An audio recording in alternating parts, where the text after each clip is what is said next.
c'est à l'occasion du mois sans tabac. Vous allez essayer de booster la motivation de ceux qui souhaitent arrêter de fumer. Nous parler des bienfaits du sevrage. Très rapide. En quelques heures, on sait que ça va déjà mieux. Vous arrêtez de fumer et en quelques heures, il y a des améliorations. Et ça commence par la chute du taux de monoxyde de carbone dans le sang, c'est-à-dire c'est un toxique qui vous empêche d'être bien oxygéné. Eh bien, il est divisé par 2 en seulement 8 heures. En quelques jours, c'est le goût et l'odorat qui revient.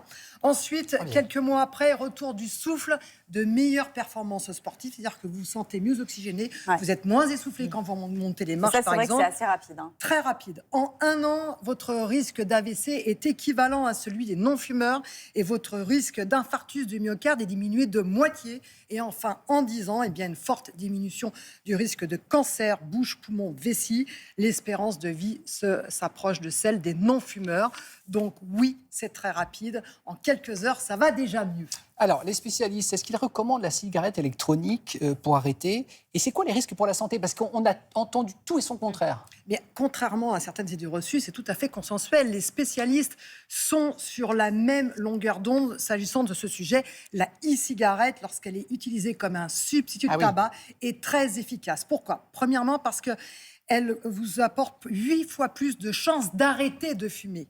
Ensuite, les risques pour la santé ne sont pas comparables. La e-cigarette est 95% moins nocive que le tabac et elle évite l'absorption de 4000 produits chimiques contenus dans la fumée de cigarette.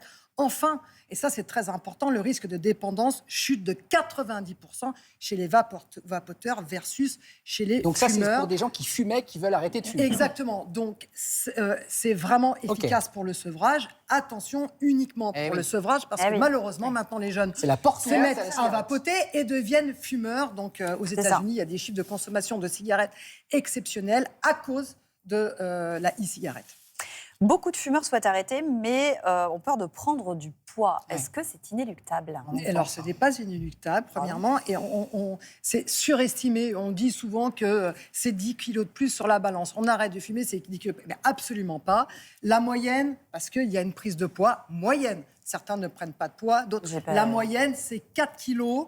Et en fait, 4 kilos qui disparaissent très vite après dans le temps. Pourquoi on peut prendre du poids lorsqu'on arrête de fumer? Parce que la nicotine entraîne une dépense calorique. Quand on fume une cigarette, on dépense 10 calories. Ensuite, parce que fumer, ça coupe l'appétit, ça joue sur les hormones satiété et les hormones de faim. Et puis, lorsqu'on arrête de fumer, eh bien, on a tendance des fois à grignoter un peu plus. Mais la bonne nouvelle, c'est qu'il suffit de changer un tout petit peu son alimentation pour que cette perte de poids, eh bien, soit cette prise de poids soit complètement lissée dans le temps.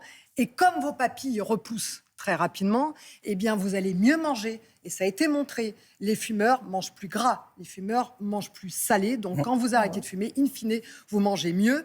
Et dernière information, sachez que quand vous fumez, on stocke où? La graisse. Les fumeurs stockent la graisse au niveau du ventre. C'est moche. Et c'est dangereux pour votre santé. Donc, même s'il y a une petite moyenne de 4 kilos pour arrêter de fumer, ce n'est pas un problème. Merci, Christelle.